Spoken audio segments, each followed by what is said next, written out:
Simple, muy simple. Eso fue el 31 de enero de 43, y el 23 de febrero del mismo año, otra bomba, otra conmoción ocurrió, pero distinta y en Venezuela. ¿Qué había ocurrido? El general Medina convocaba al Congreso Nacional a sesiones extraordinarias para discutir por primera vez la ley petrolera. ¿Qué contenía aquella ley petrolera? Aquel proyecto petrolero, de ley petrolera, presentaba concretamente en la exposición de motivos que el objetivo fundamental era compartir las ganancias 50 y 50 entre las compañías y el Estado venezolano. Más otras cosas, como estas, por ejemplo.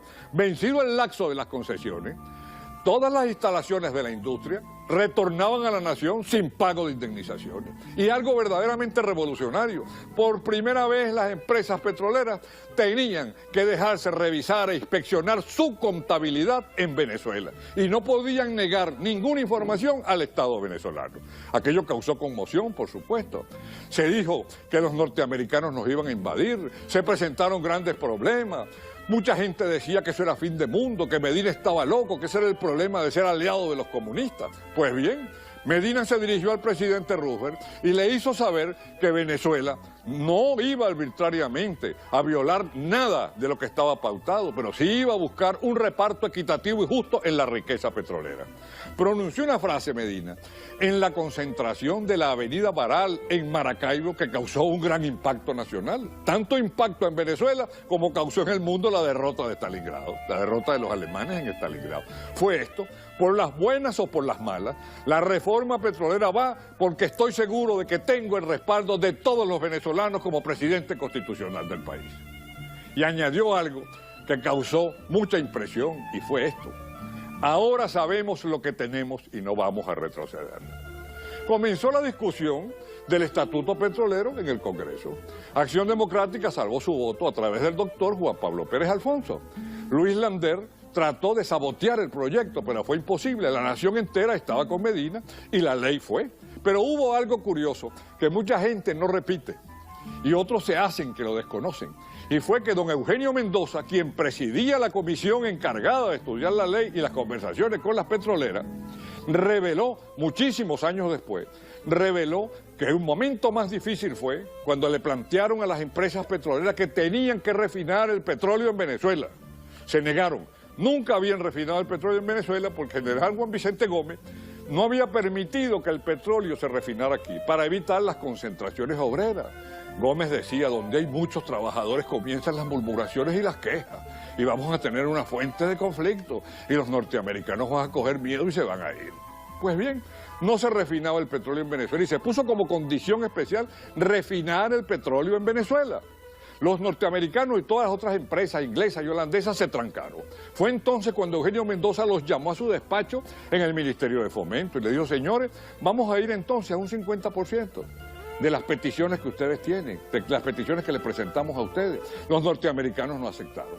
Entonces Eugenio Mendoza sacó un gran coraje después de hablar con el presidente y le dijo a los representantes de la compañía, señores, si el petróleo no se refina en Venezuela, se paralizan las conversaciones. Los norteamericanos no esperaban esto. Las petroleras se vieron unos a otros. Y entonces fue cuando dijeron, tenemos que consultar, tenemos que llamar a nuestros asesores. Y Eugenio Mendoza, en algo que le honra, dijo, de aquí no sale nadie, aquí nadie consulta. Y quien se vaya de mi despacho ya no vuelve. Esto cuesta trabajo creer que fue cierto en un régimen que derrocaron después en 1945 un grupo de civiles y un grupo de militares. Pero hay testimonios de esto. Uno de los testimonios es la entrevista con Eugenio Mendoza en la revista Resumen, publicada muchísimos años después, por supuesto. Eugenio Mendoza, el ministro de Fomento, se fue y abandonó a los representantes de las petroleras y los dejó en su despacho de ministro. Allí quedaron ellos. Él se fue para el despacho de Chirino Lares, director general del ministerio, y regresó a las 4 de la tarde. Cuando regresó a las 4 de la tarde, los representantes de las petroleras le dijeron, usted ha ganado, el Estado venezolano ha ganado. Desde ahora en adelante vamos a refinar el petróleo aquí. Claro, se estaba en plena guerra y el proceso de refinación fue bastante lento. Pero observen ustedes una cosa importante. ¿Por qué decíamos nosotros que Cachicamo trabaja para Lapa cuando nos referimos a la reforma petrolera y al general Medina? Porque muchos años después se pretendió atribuir el chorro de riqueza petrolera, ¿verdad?, a otros regímenes, y no fue así. El verdadero autor del 50 y 50, del 50-50, fue el general Isaías Medina Angarita. Cuando después se hace una nueva modificación petrolera, la que hizo Sanabria, en la cual a la nación le quedaba el 60% y a las petroleras el 40%, eso fue posible, esa modificación, simplemente porque la ley de Medina contemplaba algo muy sabio. Toda reforma al régimen impositivo de Venezuela tenía que ser aceptada por las compañías. Por eso Sanabria pudo, ¿verdad?, reformar la ley del impuesto sobre la renta y terminar con el 50-50 para darle a Venezuela el 60 y el 40. Es decir, el Estado venezolano iba a recibir el 60 y las compañías el 40, como fue así. Por cierto que ya el presidente Betancur era electo, había ganado las elecciones, y sin embargo, Sanabria, quien estaba encargado del poder y tenía que entregarle a Betancur, no le participó absolutamente nada y mandó el decreto de las petroleras a la Gaceta Oficial. El presidente electo de Venezuela se entera de aquel trascendental decreto cuando a las 5 de la mañana un adeco que trabajaba en la imprenta nacional lo llamó. Y le dijo: don Rómulo, usted no sabe lo que hemos visto aquí, hay un decreto del gobierno que modifica el estatus de las petroleras, y le mandó la Gaceta. Betancur, por supuesto, se indignó, porque pese a que había ganado las elecciones, no se le consultó nada.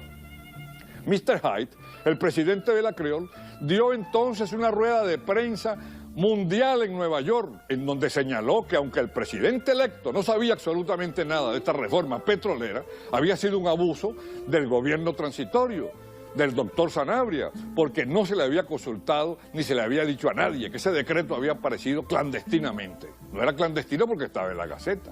Pero lo cierto es que muchos años después, el profesor Edgar Sanabria, un personaje sumamente pintoresco, muy inteligente, brillante, pero un hombre de una conducta bastante extraña y pintoresca. Por ejemplo, él sostenía algo curioso, ¿no?, que después se ha convertido en refrán aquí en Venezuela, que él no se casaba porque no iba a mantener una mujer que no era familia suya. Bueno, lo cierto es que el profesor Sanabria, que era famoso también por su pichirres, siendo embajador en Roma, refería a estas cosas curiosas. Decía: yo soy más honesto que Fermín Toro. Soy mucho más honesto que Fermín Toro, porque a Fermín Toro no le ofreció nunca a nadie los millones que me hubieran dado a mí las empresas petroleras. Y en efecto, tenía razón. Medina además lanzó un estatuto agrario que terminó con las fichas en Venezuela. Mucha gente joven no sabe que antes de ese estatuto agrario, en las grandes haciendas a los trabajadores del campo no les pagaban con moneda legal, sino les pagaban con fichas. Y esas fichas eran recibidas en los negocios que tenían los mismos dueños de las haciendas y que funcionaban en las haciendas. Por supuesto, cuando los tipos montaban un mono, les quitaban hasta el 70% del mísero salario que ellos habían ganado. Eso también fue mérito del general Medina, pero nadie recuerda estas cosas cuando, muchos años después, el doctor Arturo Uslar Pietri, al referirse a la riqueza petrolera y a la torpeza nuestra de no sembrar el petróleo, señaló que Venezuela, en un lapso bastante breve, había despilfarrado el dinero equivalente a 14 Plan Marshall. El Plan Marshall fue el que sirvió para reconstruir Europa. Fueron millones y millones de dólares que se invirtieron en cada Plan Marshall. Yo no me recuerdo la cifra exacta en este momento. Total que Venezuela, en un lapso muy breve, creo que de 8 o 9 años, gastó la equivalencia a 14 planes de los norteamericanos en la reconstrucción de Europa. Mucho dinero hemos recibido por la reforma de Medina. Lo aprovecharon otros. Nadie le dio el mérito al andino caraqueño, como lo llama bien el doctor Ramón J. Velázquez. Por eso, al referirnos al presidente Medina y a la reforma petrolera, tenemos que decir que Achicamo trabaja para Lapa. Así son las cosas.